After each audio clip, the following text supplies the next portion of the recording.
Hey, Trailblazers, this is Jason, your host of the Trailblazing Texas podcast. Before we jump into our latest episode, I've got some incredible news for you. Are you gearing up for your next big hike or backpacking trip? Well, we at Trailblazing Texas podcast have partnered up with Trekker Joe's, the ultimate Texas outfitter, to bring you something I feel absolutely special. Listeners, you of the Trailblazing Texas podcast can now get a one-time 15% off their gear purchases at Trekker Joe's. That's right, whether you're a first-time customer at Trekker Joe's or a repeat customer like me, you can save big and hit the trails well prepared. So upon checkout, use code TTP15 to claim your 15% discount and in the process support an amazing local Texas business. So happy trails and don't forget to tell your hiking buddies. Now on with the episode. Welcome to the Trailblazing Texas podcast, where we embark on a journey through our diverse Texas landscapes and breathtaking trails while always engaging with our amazing Texas hiking community. So settle in, tighten up those bootlaces, and get ready for the thrilling tales awaiting for you on this episode.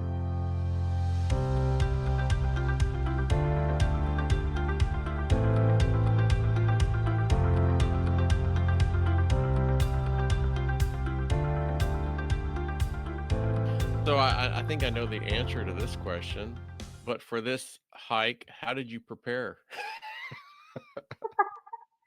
I didn't. You didn't. I just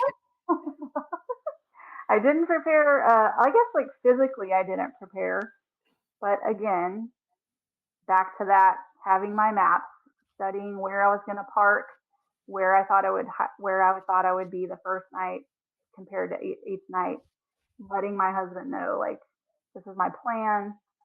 Um, I had a paper map with me as well, so just making sure that I had enough food to get me through.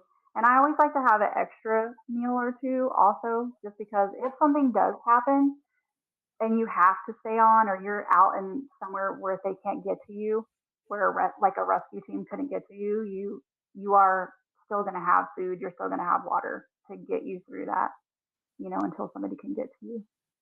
And it also, like, sometimes you just overexert yourself and you want two dinners. Yeah, there's that time too where I'm like, oh, I'm still hungry. Or Yeah. the some of the Nelson House that are two servings. Yeah, that's one serving for me at the end of the day. Mhm. You know what I started doing? It's funny you brought up like dehydrated meals. Is as I approach a backpacking trip, I just take what we have for dinner, dehydrate it, like That's a good idea. spaghetti. Yeah. I cooked a fish chowder. I just had a chicken white bean chili, and I just Mm, dehydrate it myself. First off, it packs like this.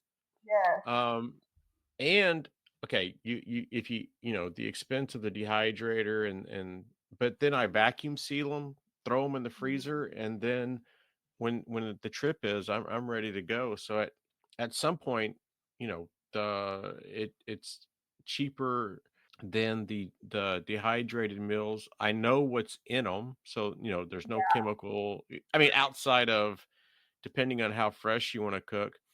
And Mm, man, let me tell you, a lot of times, when you cook something and then you eat it the next night, it just tastes better. But yeah. like these dehydrating my own meals, they are 1,000 times better than peak peak fuel or the other meals that I use. And so and it's easy and actually it's fun. I started making my own fruit leather and that's been a lot of fun. But yeah, so I just started that probably the last two trips. So the one in Guad and the one that we just had at South Lano, and oh, it's not a game changer as Trekker Joe's water bottle sleeve holders, but it's close. I'm It's going to tell you. a game changer for your wallet. That's right. Absolutely. Yeah, I got a dehydrator, and I did some meals for my last trip. I just bought a dehydrator from Goodwill. I found one like brand new, still in the box for like $10. And I was just first at making like you said, I was making fruit roll ups for my kid. I was making like dried fruit just to eat dried fruit. But then on my last trip, I was like, I'm gonna try to dehydrate some of my own meals. And one that I made was, I think I mentioned it to you before, but it was a tamale, black bean, and enchilada sauce. Mm-hmm. Oh, that's kiss with some little, I think it's Yellowbird salsa that I carry the little mini bottle with me. Man, that was like so good and super easy. Dehydrated milk companies, it's kind of the same stuff. Um, and it's just kind of boring and there's no flavor and you got to bring all this extra stuff. But doing your own meals, you can jazz it up just right out of the get-go. One meal I like absolutely take on every single trip with me though is Mountain House chicken and dumplings. They are That's your so go-to. good. Yes, they're so good at the end of the day. That Well, just, I don't know why, yeah. but that's like my favorite one. And I take it But on you every trip. have you ever tried to make chicken and dumplings and then dehydrate it? No, but I'm going to because Yep, I make you some should. pretty good chicken and dumplings. Yeah, you should. And then you can compare, like, all right, let's see.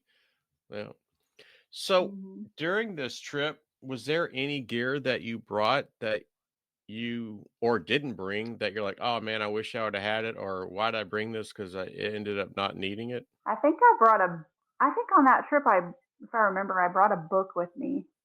And then I never ended up reading it because I was just like so tired at the end of the day.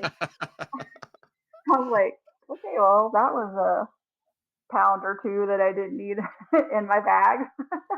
Next time I'll just download one on my phone. Yep. But I like the feeling of like an actual book. I like the smell and the feel of actual books. But yeah, I don't think I never read it. So I was like, yeah, probably won't do that next time. So what advice would you give to someone that reached out to you that wanted to give it a go? That loop, I would probably train a little bit more for those steep inclines.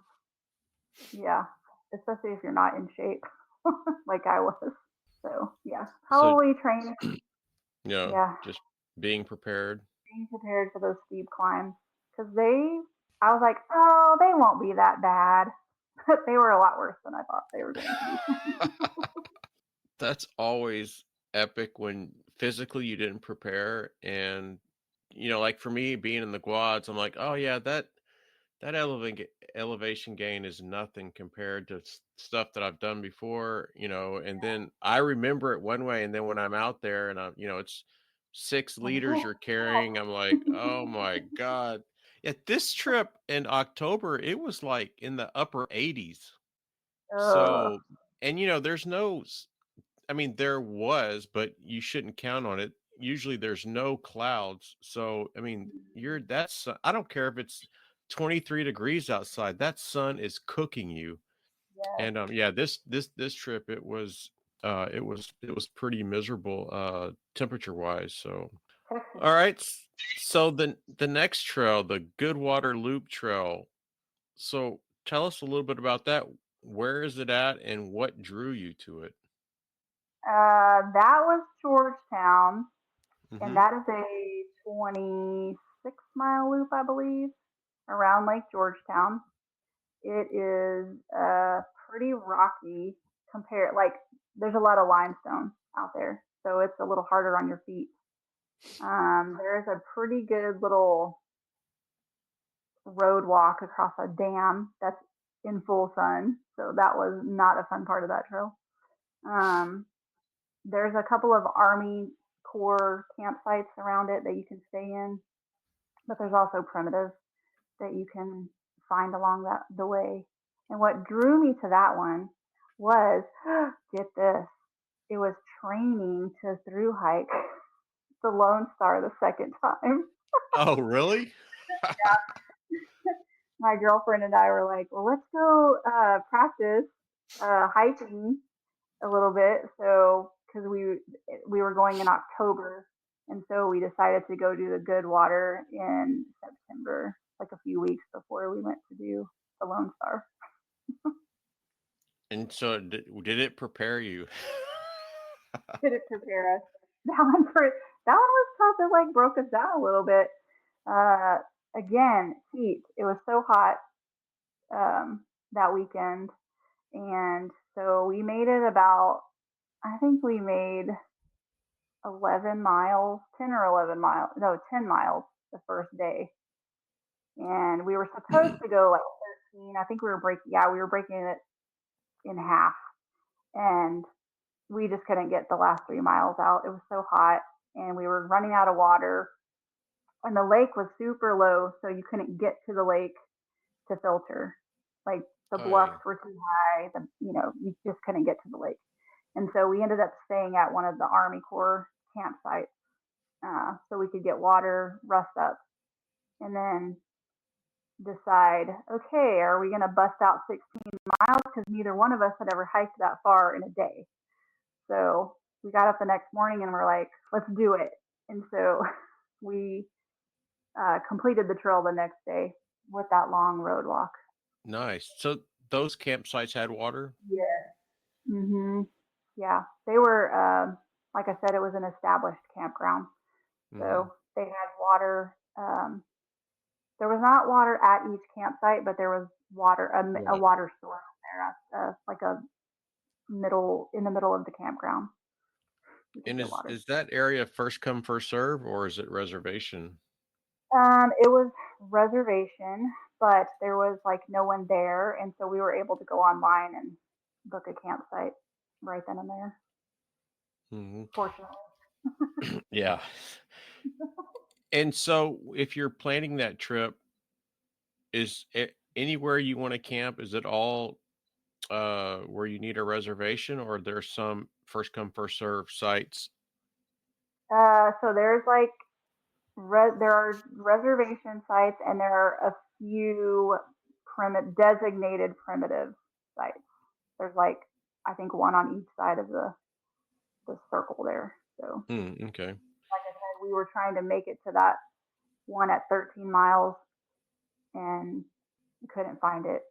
And then so we ended up staying at 11. So what's the most miles you've done in a day? 16, a little over Yeah. 16. And that's really pushing it for me. So, Yeah. So if you look at the Goodwater Loop Trail and how would you rate it for someone that's fairly new to hiking and backpacking? Like difficult or manageable or I would say it's manageable, but I would probably say in the range of 1 to 10, I would give it like a 6 for a beginner yeah, because of the water and just the heat. It's depending on, I guess, what time of the year you go to, and the terrain is pretty rough. yeah. Pretty beat up. Our feet were pretty beat up on that one. So what was your favorite part of the trail? Any specific areas that stood out to you? Yeah, they had a little, and I cannot remember what the name of that thing was, but it was this little waterfall, like a grotto, uh, that was out there, and it was just so beautiful, and you could see the lake from it, and then the water was just trickling down and making this beautiful little sound, and there was like a lot of like hanging moss from it, Oh, beautiful. wow. Um, and then around the corner from it was like some lily pads and this beautiful little brook.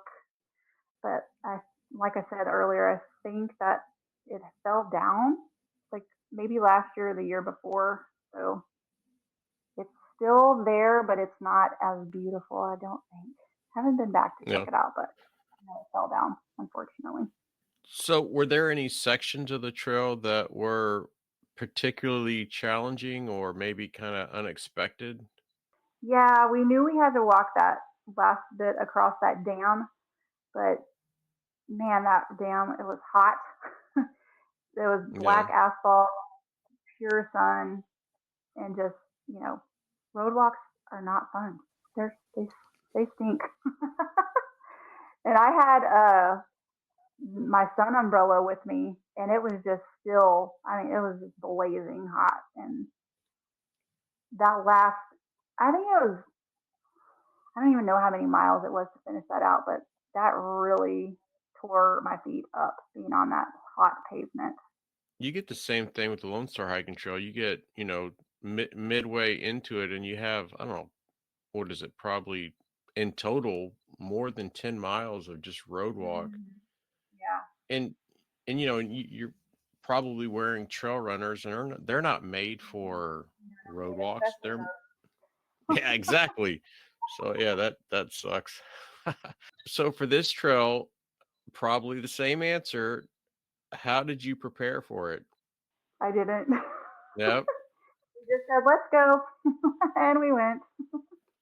Nice. Uh, like I said, I really don't like, I really don't prepare for any, like, I will study it. I will look at the map, kind of check it out, go on Facebook pages and, read people's comments or questions.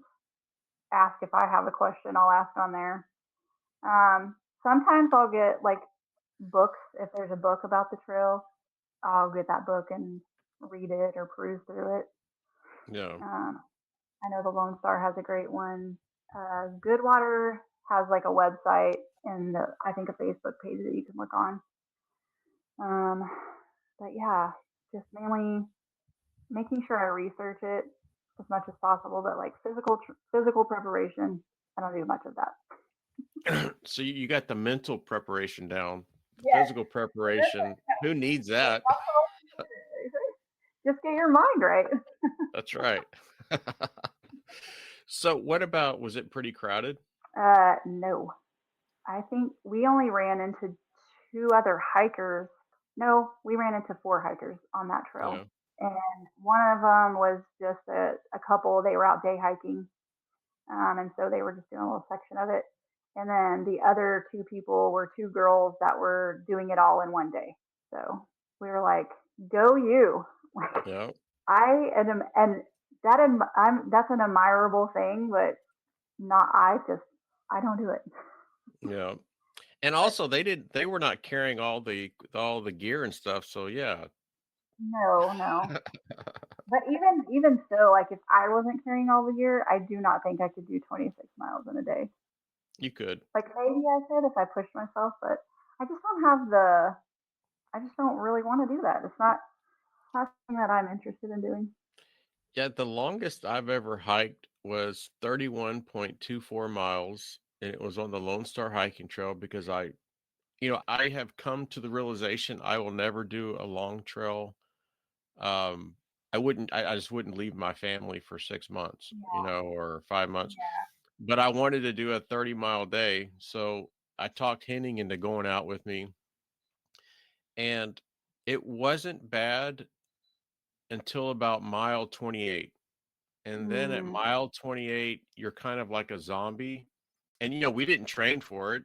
We just yeah. went out and did it. Just do it. Yeah, so like, but I mean I'm hiking, every weekend, I don't know, 15 miles, 12 miles, 10 miles. So it wasn't like I just went out of the blue and did it. And about mile 28, I caught myself just being a zombie and just like stumbling through stuff and thinking like, Yeah, "Oh my gosh, please let this be over." yeah. And so this year, I wanted to do it last year and it didn't happen because of the floods, but this year the goal is, and this is with Todd, so if he's listening, I Oh, haven't Tommy. I haven't forgot. Joe told us absolutely forget y'all, but JR was like, I'm down. So it's like if one goal doesn't happen, at least the other goal happens. So the overall goal is we do the Lone Star Hiking Trail in 2 days. Oh my gosh. Y'all are gonna try that this year Yeah. The in p- 20. the plan B is, if I'm not able to do it, I want to do a 40-mile day. Okay. And You so can do it. I don't know, but I'm going to try. And so, like, I think the goal is that we start to try to do the Lone Star in 2 days. I started working on the planning, like, okay, if we hike 10 miles at, a pace of 2.8 miles, then it would facilitate us being able to break for 30 or 45 minutes and just Yeah. hike and just not stop. Don't carry tents, just cache water. So every 10 miles, just have a cache of water. I'm still working on that, but that's the goal. Wow. And that's gonna be before the end of the year or sometime next year. Well, it's going to be in the winter. So Okay. really depends on the rain, and I'm not doing it if we, if it's flooded and in a swamp out there. But I Yeah, that think makes the last we talked, Joe told us forget y'all, and then the three of us were sense. like, oh, I think we should We're try at least, it. yeah, I think Todd broke him when they did Centennial, Yeah. and they pushed those 20 something mile days. Yeah, Yeah, Todd's no joke. yeah, he's not. He's a beast.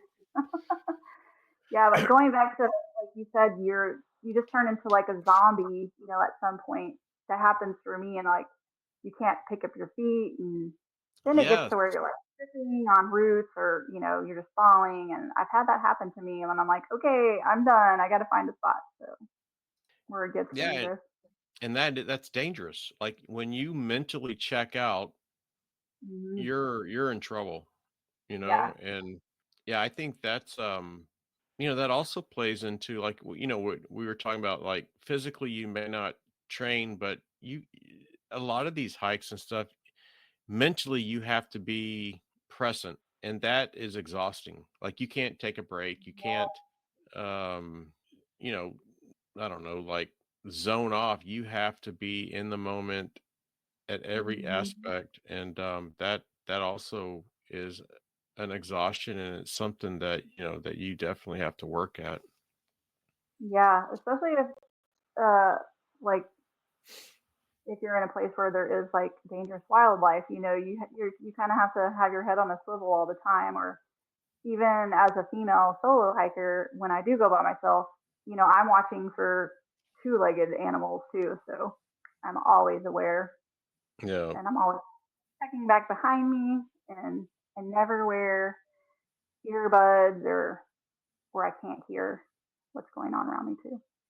Yeah, that's funny about earbuds. Like, well, for me, and I don't understand why people do, but like for me, I'm outside because I want to hear the birds and the squirrels and the hogs, and I don't want to hear music that I can hear right now. I could put in earbuds and listen to whatever. So There are some times where I've like, okay, I'll turn my phone on to music just to like give me a little bit of a pep, like, okay, yeah, I'm sucking it up right now, and I need something to just kind of push me and motivate me a little bit. So I'll turn it on for maybe a song or two, and then okay, no, I'm good. Turn back off. But yeah, I'm like you. I like to hear the birds. I like to hear the insects, the frogs, the trees creaking, yeah. water flowing.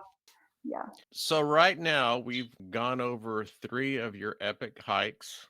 The beauty of these stories, and I hope the listeners really understand this, especially if you're not into hiking and backpacking yet. The majority of your trips may not be successful, and that's They're okay, right? Yeah, like yeah, if it was going to be easy, and you were always going to be successful, what fun is that? exactly. Yeah. I don't know if I've ever had a hike where I haven't had something happened, something not fun happened, or I've Hmm. completed it. I've had some where I haven't completed, but I still go out, and I still get back out there. Yeah, absolutely. So if we rate these three hikes, so we had the Lone Star Hiking Trail, the Eagle Rock Loop Trail, and then the Goodwater Loop Trail. Rate those from like first place to third place. Okay. What what you think was the best to the least, and with Okay. your experience and I think Lone Star would be number one just because it's in my home state. It was my first, like, what I did my first solo on, even though it wasn't a long solo, but it was, I accomplished that on my own by myself, and I knew I could do it. And then just I've section hiked it with my husband and friends and our little boy, and and just you had fun you just climbing you out there. destroyed your little boy. Yes, we destroyed our little boy. Uh, can I go into that now? Yeah, Uh, absolutely. yeah, so our first, no, it was our second time on the Lone Star. We took Sebastian, and he was 8, yeah, he was 8 at the time. And we started at Bath Road, and then we're going to Fort Notch Trailhead. And that's Trailhead 8, right? Mm-hmm. So because Joe and I had stopped at our first section hike, we had stopped there, and that's a whole other story too. But so Bash Sebastian is his name, and we call him Bash. But I Mm-hmm. think we had planned 17 miles over the weekend with this little tiny 8-year-old, and we had him carrying his own pack. It wasn't super heavy at that point, but yeah, it was pretty heavy for him probably. And Joe and I ended up like taking some of his weight and putting in our packs. But he about, I would say it was like a mile and a half in, he tripped on a root and fell on his hands and got a puncture in his palm. And so we cleaned it up really well, kept on trucking, and got to camp that night. And his hand had kind of swollen up. And I was like, and he was like, Mom, this hurts. And I was like, okay, well, let me clean it. We cleaned it up again, wrapped it up. We were like closer to the car than we were going backwards at that point.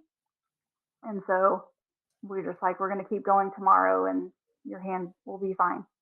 So we got, I don't know, a couple of miles from the Trailhead 8 the next day. And he's like, I can't go any further. My feet hurt.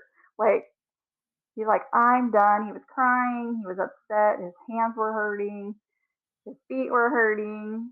So we're like, okay. So we set Joe and him sat down on the side of the road, and I hiked the rest of the way to the trailhead to go get the car and come back and get them. Well, that puncture wound, unbeknownst to us, had about a dime-sized piece of wood in his hand that we had to have surgically removed. Like he had to be put to sleep Oh and everything. my gosh. This he's still like traumatized. He'll like, I'm not going. He hates hiking. He'll tell you he hates hiking, and it's because of that. And so he's like, y'all pushed me too hard. I had that happen to me. So he's like, I'm never going hiking again, which he has. He's gone.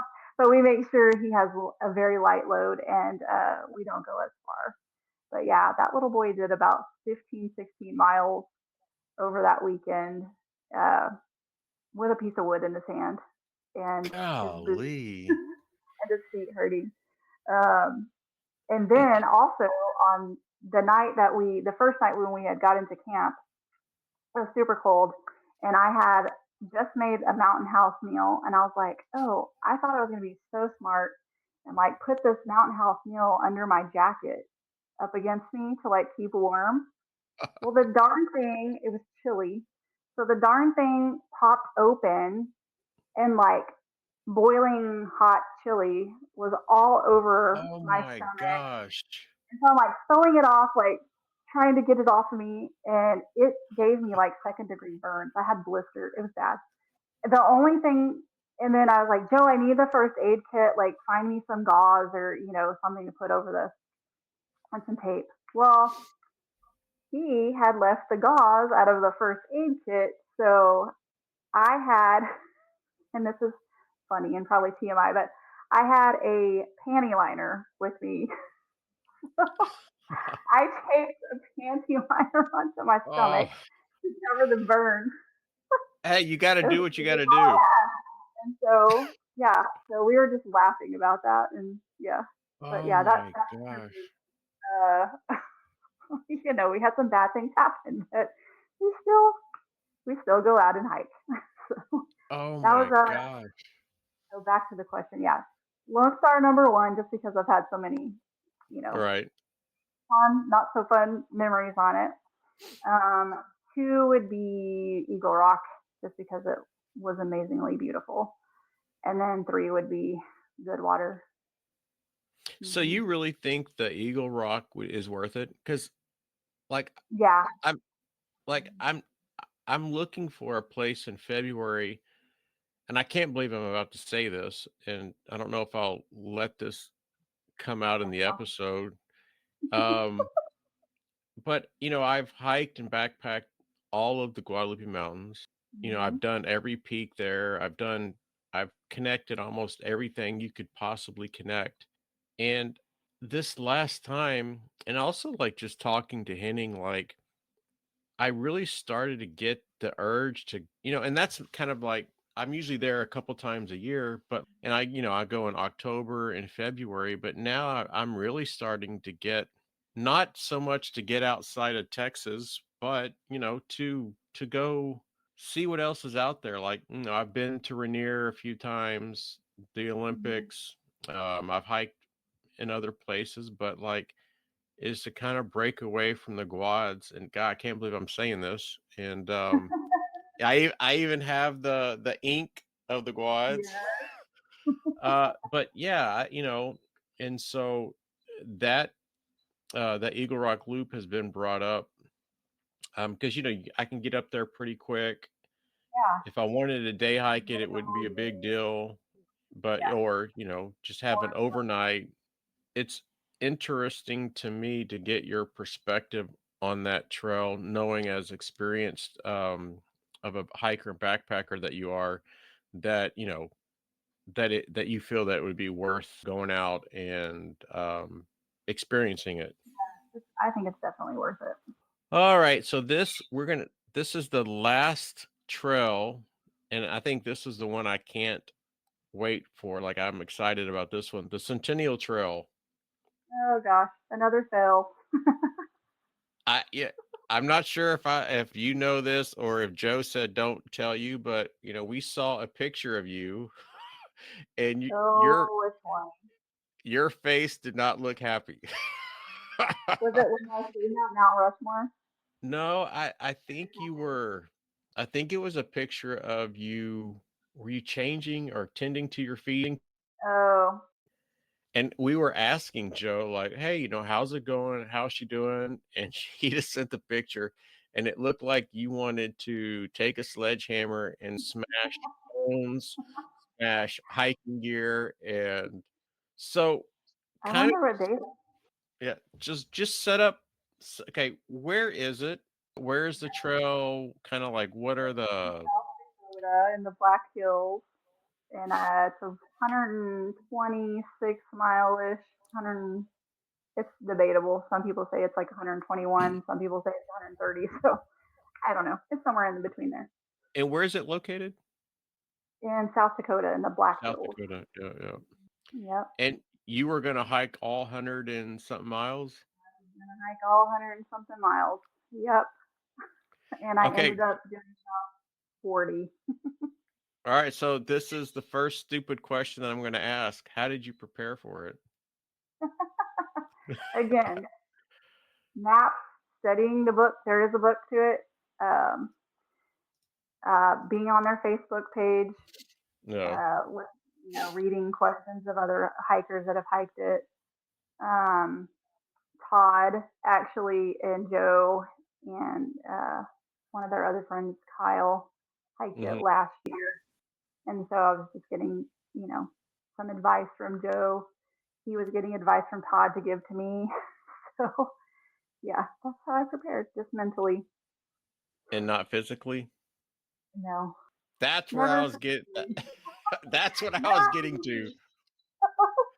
no. I think I did a few like short little day hikes around my neighborhood a Yeah. few weeks before that, but like I think I touched on it before where that's the one I was like, oh, I've got 3 or 4 months.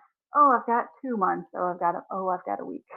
So And like for me, and before we get into the questions, like for me, that that's a serious hike. That you're not next to towns all the time, no, and also the wildlife doesn't joke around out there. no, it does not. There's a much different wildlife there. There's bison, there's mountain lions, uh, but there's also nice little uh, wildlife like prairie dogs. So what motivated you to like we're talking about the Lone Star hiking trail. You had a couple of runs at it, almost completed it. We're in the 90-mile range. Then the next two trails, are in the 26, 27 mile range. And now you're like trying to hit this sucker out of the park with, 100 and something miles where wildlife wants to Kill you. kill you. And like, yeah, like how did that come Why? about? Like, Why do you want to do this, Robin? yes. Mhm. Okay, so going back to what you said, like you hike the Guadalupe all the time and you kind of want to get out and do something else different. I am like, so I'll get bored of one thing and I'm like, I want to go see something different. I want to do something different. I want to be in a different environment. I want to be in a different state. I want to see what other areas there are that have different surroundings than we do.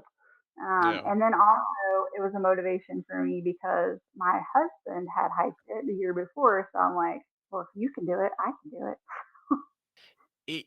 He made a joke during our episode that he goes, to be honest, like Robin, you have done more backpacking and solo trips than him. Yeah, he's never soloed. Yeah. Actually, I take that back. He did Goodwater Loop in Georgetown by himself. Yeah. So, That doesn't count. It's like right down the street. does that count? No. Okay, so then he's never soloed. Don't tell him I said that, but yeah, it doesn't count.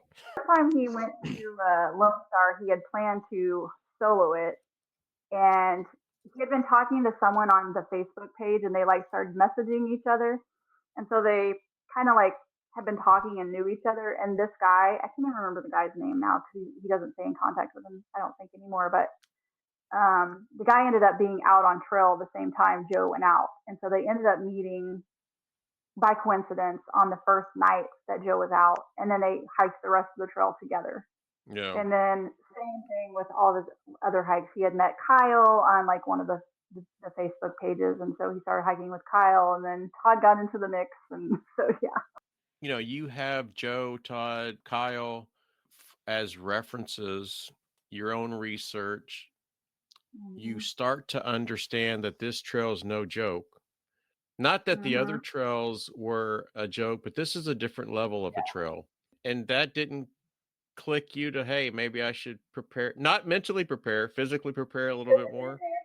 I mean, it did, but I just, life happens, and I'm a busy lady, and I had those mornings like you have where I'm going to set my alarm and I'm going to get up, and this is the day, and then it was the next day, and the next day, and the next day. So yeah, yep. So the 40 miles that you got into the trail, how would you compare it to the other trails that we've talked about? Much more difficult. What, with Much more this difficult. elevation? Yeah, elevation, terrain, and the wildlife. Because I encountered several bison. I mean, and some of them were singlets and some of them were herds that I was having. They would be standing right where I needed Oh, to go. man. And so I was having to bushwhack around them and, go through these crazy, like one time I had to go bushwhack around and then down a ravine and back up it and then try to find my trail again.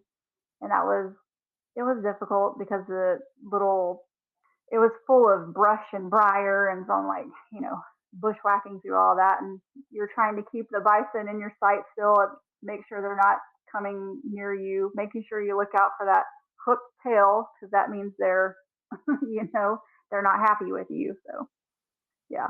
Jeez. And so, like, there's really no comparison to that trail to what you've experienced before in anything else, really. Oh yeah, I mean, I had been on in Yellowstone, in the back country of Yellowstone, and we had come across some bison, but it was just the one time, the one herd. Every day I was on trail, that 40 miles in 3 days, I had bison encounters. Were there other hikers as well?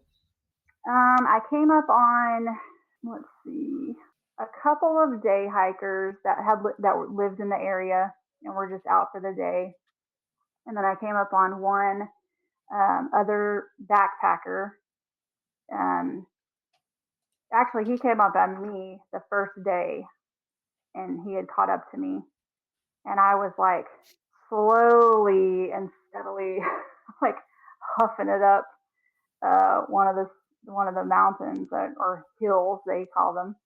Um, Full sun. It was like 96 degrees that day, which is, Oh my gosh. it's not normal for South Dakota. So just sweating and huffing and puffing, and he came up behind me. He's like, "How you doing?" And I was like, "Not so great right now." And then he passed me up, and he stopped for a break up ahead of me, and so I stopped and talked to him for a second. But yeah, he was out trying to yo-yo it unsupported, trying to get an FKT. So I was like, "Good for Wow. you." But then it ended up, his name was Mav. His trail name was Mav, and it ended up, funny story. Joe and Todd had been and Kyle were shuttled by Mav last year when they were on trail, Really? and but I didn't know that. I didn't know his name was Mav because Joe was referring to him by his actual name.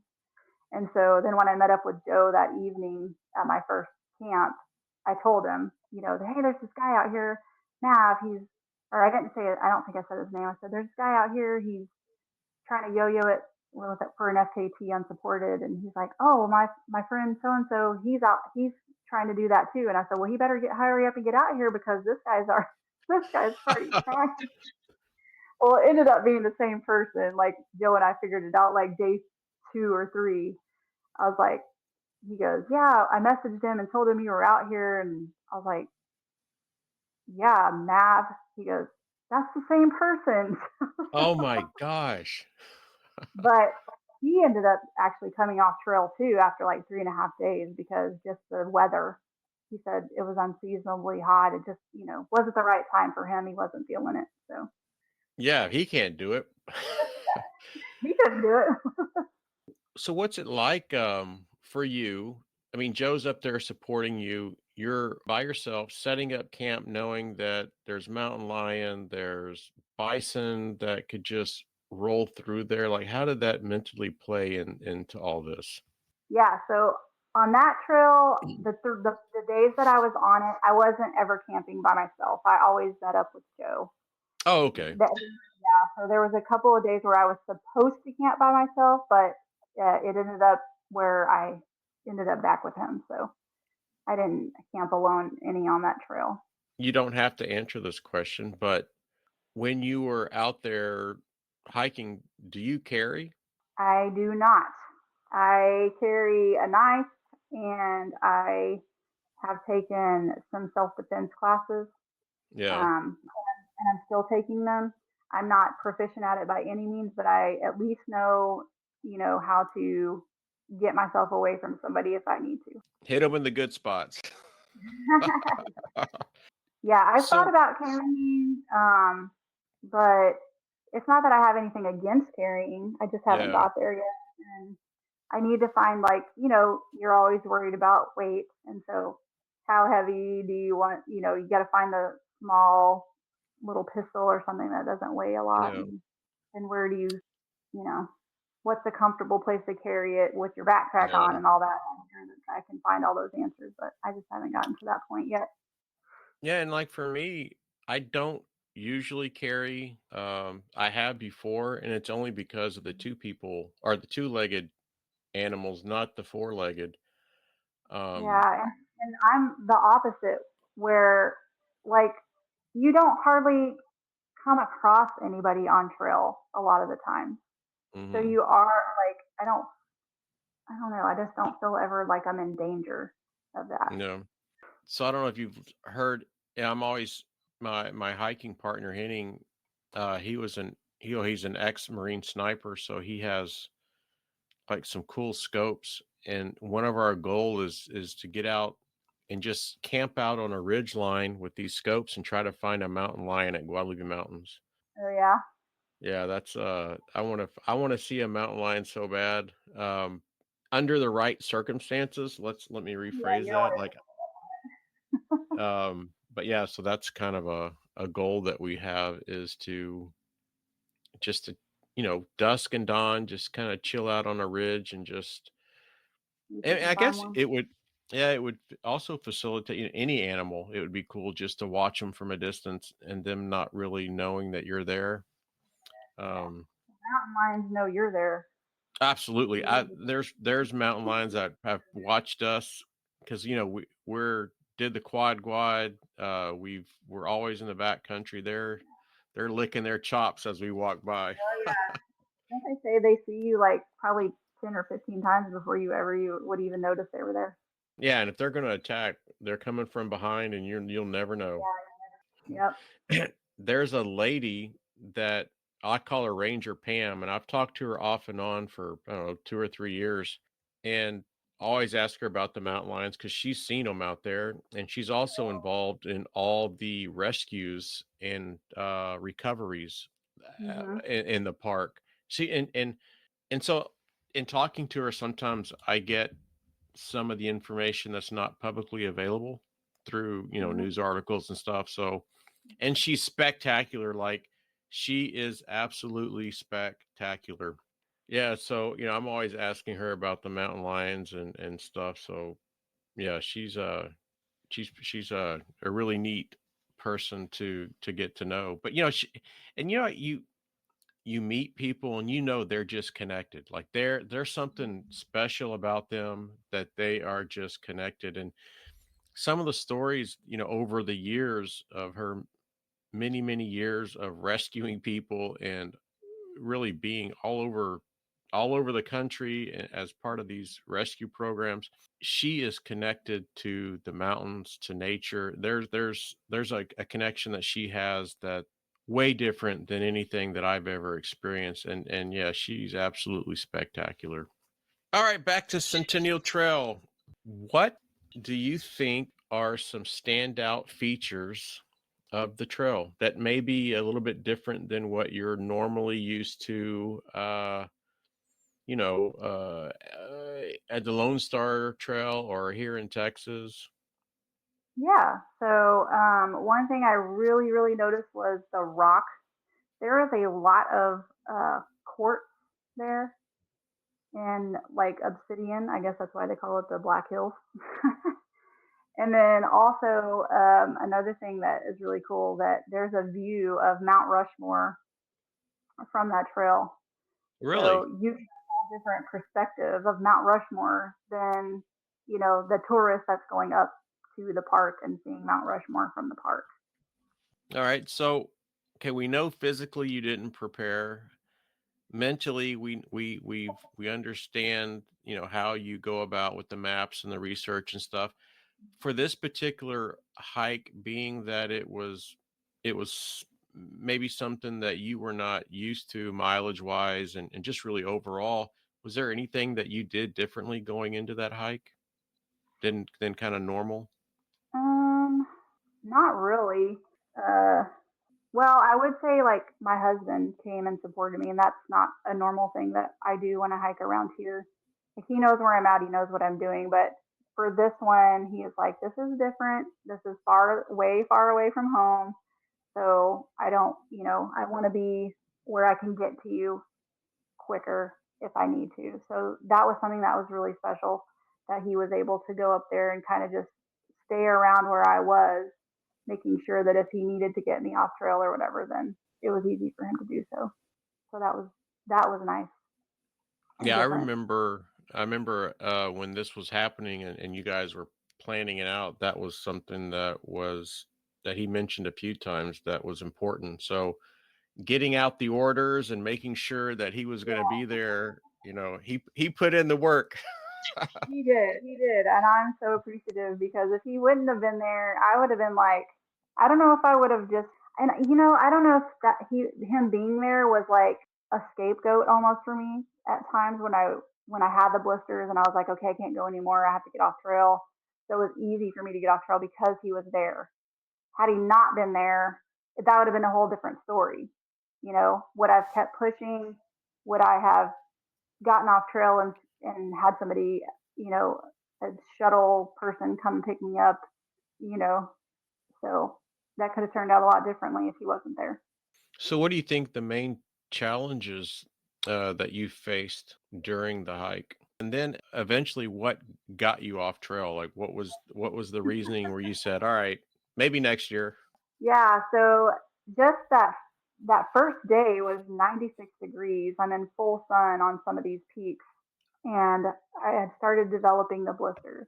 And I did everything that I normally do for my feet. You know, I was changing my socks. I had the moleskin. I had happy toes on. Nothing different than I normally do. So I don't know if it was the heat of the day plus the friction of the up and down that I'm not quite used to that created those blisters. And then just the heat of that day was awful.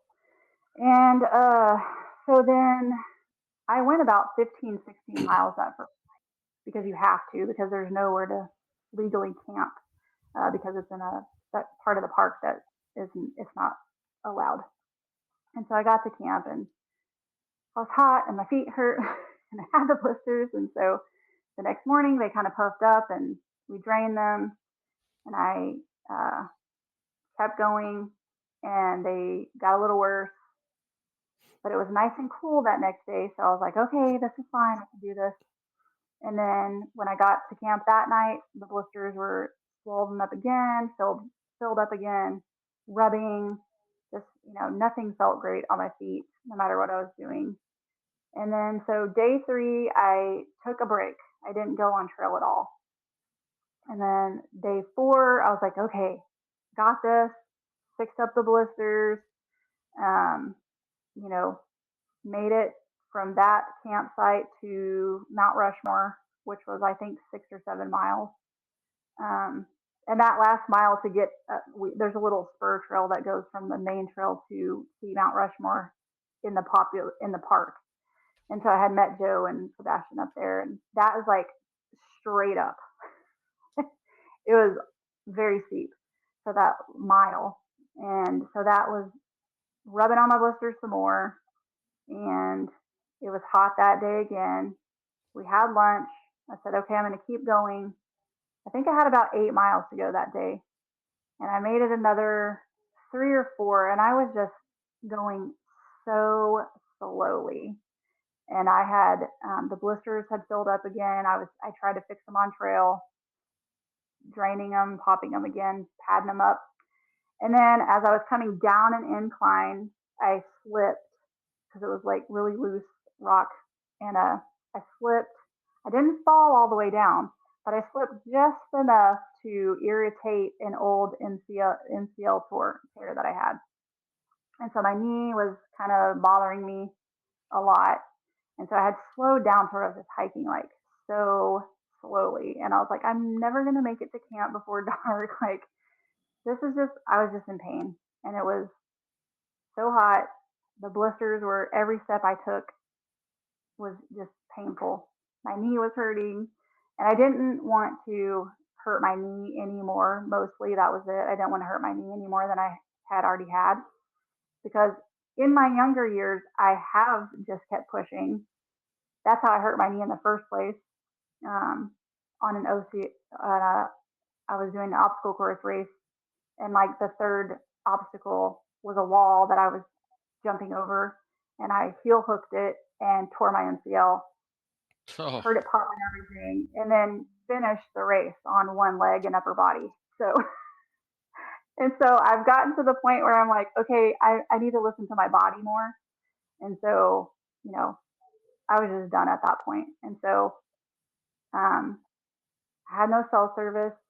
So I contacted Joe on my emergency locator. We can oh text my here. gosh. And I'm like, okay, I need to come off trail. He had told me he was going fishing at a lake nearby. And I said, go to this lake instead.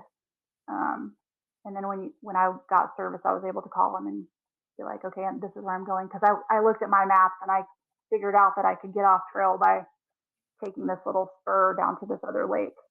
And so I was able to meet him there. But yeah, so just not the right time for me that year. So, So that it always interests me the thought process to call it. Like yeah, what goes through your mind? And there's so many people that you read about. I listen to books and I love them, not Hmm. because I'm a sicko, but like, people mountaineering or hiking and something horrific happens, and there's so much to learn from these stories.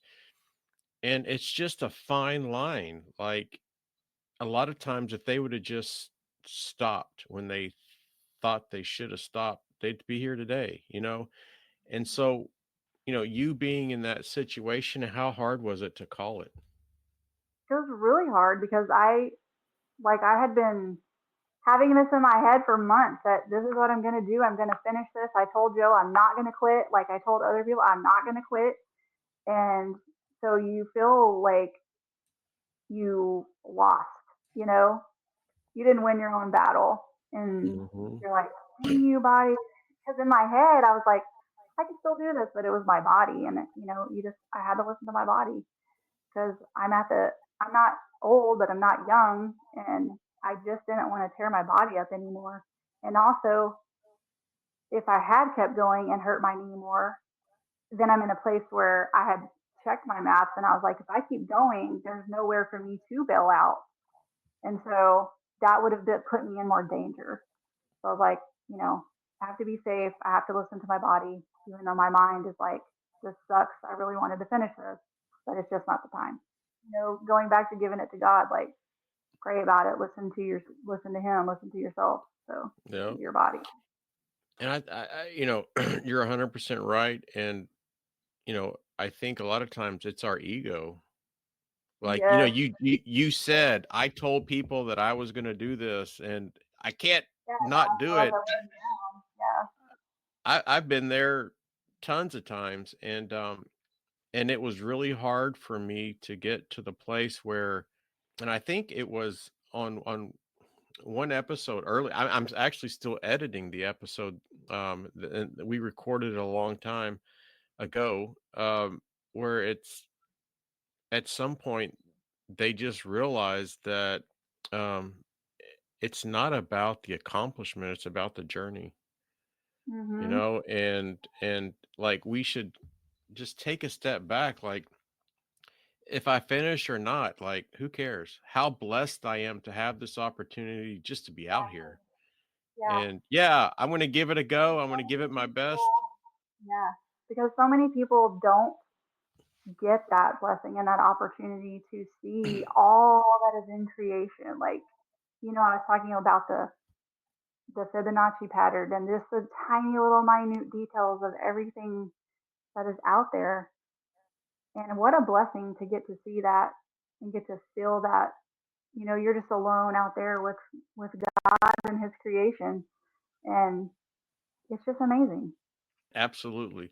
Yeah, it was a hard pill to swallow. And also, like, I have way more failures at Guadalupe Mountains, or my quest to hike the 10 highest peaks in Texas, or like way more failures than successes, more tears than of sadness than happiness. But you just gotta understand, it's the journey, man. That's what should matter for sure. Yeah. So as we kind of start to wrap up, is there anything you would like to share with our listeners about the Centennial Trail? Any funny stories? Yeah, just like the Centennial is awesome with all the wild. That was my favorite part was all the wildlife. Like, how often are you gonna see? Like, there was one section where I was in a prairie dog village, basically thousands of these little prairie dogs just chirping away, and in the same area was an entire bison herd, and then there were also these beautiful deer. So and then the birds Wow. chirping. And so I saw all of this and like just this one little section area of the trail. And if I hadn't done that, or if I hadn't done even the 40 miles, I would have never seen that, No. never So, experienced that. and what about I forgot to ask you, what about the water carry? How important or how crucial was that in your planning? So yeah, so that trail. is pretty plentiful with water. I think there's one section of it towards the end um, that is dry right now. And I don't know if Hmm. I don't think it's always dry, but it's been dry for a little while, and especially this year. So I don't think they've gotten the rain that they normally get. And so Joe was meeting me with water if I needed it, or caching it for me if I needed it. But yeah, just Okay. but most of the time I had water available. All right, cool. All right, so as we kind of get into closing this out, and I know you're busy and I don't want to take up too much more of your time, but I have a few more questions. Just real quickly, what's your next hike? My next hike, I actually want to go back and finish the Centennial at some point, Does that but mean like the whole probably next thing, year. or from Yeah. mile Um, 41 to whatever? no, I would do the whole thing Hmm. uh, because like I'm a purist, and so I want to be able to say I finished it all in one. Yeah. But other than that, I think I have a couple of girlfriends that want to go do the Eagle Rock Loop. Um, so I'm planning on going with them, and that's probably going to be in early 2025. Unfortunately, the rest of this year, my schedule is so full of homeschooling and Yeah. holidays and all that I probably won't get out for a longer hike. But yeah, and then Cool. yeah, I just really want to finish the Centennial, and then I'll decide what my next one is. Oh, John Muir. The John Muir Trail is one that Ooh. I really have on my bucket list, Oh, yeah, and I will that's be physically preparing for that one. yeah, you better be. I read a book about that trail, and I was like, oh yeah, that sounds awesome. And then maybe when I'm empty nester like you are, I want to go do the El Camino. In Oh, is it the yeah. El Camino? Yeah, that would be a nice one. What about Joe? Does he have any bucket list hikes that you know about? He wants to do the Colorado Trail. I know for sure. Yeah, he wants to do Nice. one of the long, long ones, but No. that's probably the empty nester. Empty nester. Yeah, I think Lori said when I retire that it's cool if I do, like, I want to do the Washington, like I want to do the PCT, but just the Washington section. Mhm. So I want to do it with my friend John. So that has been approved, and we negotiated. Yeah, um, I think Joe wants to do that one too. Neither one of us are really interested in doing the Appalachian or the Appalachian. yeah, it's so the inventor of trail brush was on the podcast, and one of the very first episodes that I did, probably Oh, like, my progress. I used it for the first time in Centennial, and it was awesome. yes. So yeah, so I had Andrew on, and he goes, "Look," and he's almost like whispering on the podcast, and he's like, "Look, the AT's not that spectacular. You're never too far away from the a town." And he goes, "It's just like you're going on a 4 or 5 night backpacking trip between Dollar Generals." Oh, I've never heard it explained that way. Yeah. And he goes, I've "Yeah, only heard of it's it as like the green tunnel. yep, yep." Yeah. All right, last two questions. A new hiker backpacker comes to you. What is one piece of gear that you would recommend to them? Well, shameless plug. My husband and I make Trader Joe's water bottle sleeves. So that's the number one. It's just a cool piece of gear to have, we think. Well, And and all yeah, you guys make a lot of stuff, mhm. and it's all amazing, amazing. I think I have at least 2 or 3 of everything you guys make. Yeah, you're one of our biggest fans. So thanks. Yeah, and to the listeners, like, it's absolutely not because you guys are cool people. It's absolutely not because you guys are from Texas. It's Mhm. absolutely because the gear is a game changer. Thank And you. I'm not into gear reviews and all this stuff, but I Mhm. definitely, when something positively impacts me the way like those water bottle sleeve holders have, weight distribution, I can't reach back and grab water. Yeah. I mean, I like, they're all hanging up right here. I have 6 of them, you know? And so the goal is every backpack I have 2. Yeah. So you're absolutely right. I totally agree with you. That is, if someone was coming to me and saying, "Look, what is a piece of gear that you would recommend?" Like, I have tons of backpacks. None of them impact me like, it's a backpack. I Yeah. have tons of tents. It's a tent. Like, okay, some maybe are a little bit lighter or this or that. Um, Sleeping pads, I'm outside. I'm not probably going to sleep good anyway. So if I have Right. but that water bottle, having it in the front, using smart water bottles and not bladder, um, absolutely is a game changer. So yeah, I agree with you. Thanks. And then another piece of gear that is not ours, for females only, Mm-hmm. uh, is a P style funnel, which maybe TMI too but I don't like to have to expose myself fully. And so this allows you to basically stand.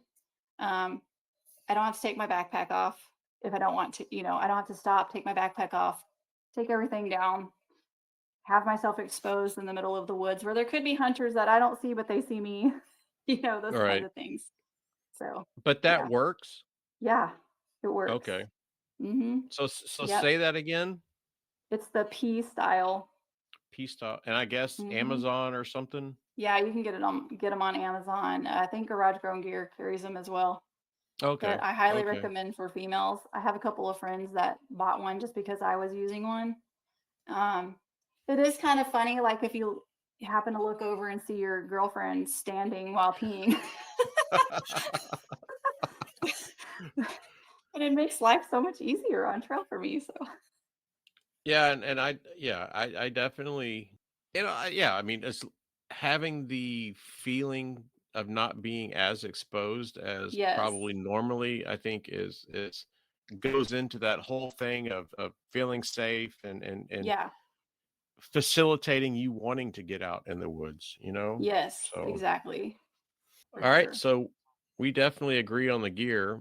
Um, and the next question is it's similar. So, new hiker, backpacker. What is one piece of safety advice that you would recommend to them?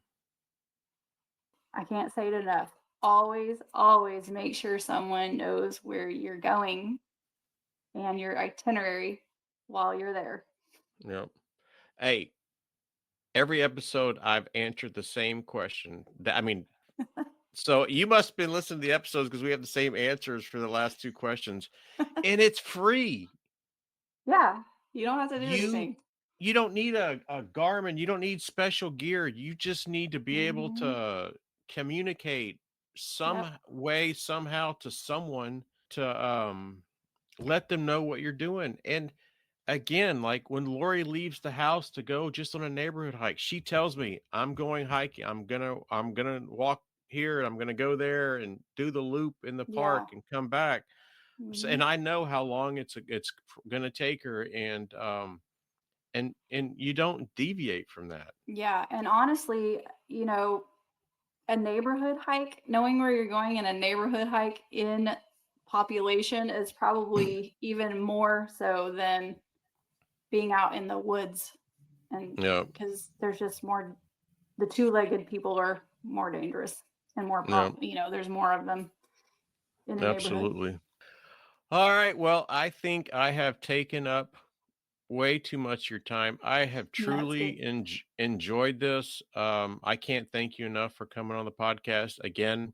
I enjoy these types of episodes where, like you have like yourself, a female hiker, you're doing epic stuff that it's okay, get out and do it. Like, there's no reason why you can't get out in the woods or, do Absolutely not. some epic hikes. Watch out for front porch cameras. I mean, all that stuff, you know. So yeah, I definitely thank you. And one time, let us know what is the best ultralight gear company in the world. Trekker Joe's. Trekker Joe's. If I don't have the URL in front of me, but if you just Google Trekker Joe's, you Yeah, will it's be, trekkerjoes.org. yes, and they have the absolute best gear. around. Robin, Thanks. again, thank you so much. Go. Hopefully Joe is cooking dinner for you guys today, and you just have a I don't know about that the one. podcasting is probably I'm surprised he hasn't well, been I here hope on the he does. been in here. I was expecting him to be walking by and but no, I greatly appreciate it. And Yeah, it's fun. I've I've had fun. Thanks for having me. yeah, anytime that you have an epic hike or you want to come on the podcast, definitely let me know. You will always be welcomed. And that wraps up another exciting episode of the Trailblazing Texas podcast. We hope you enjoyed the episode today, and stay tuned for our next episode where we will pick back up where we left off and guarantee to uncover many more hiking gems and share many more tips to enhance your experience on the trail. Until then, happy trails and happy hiking.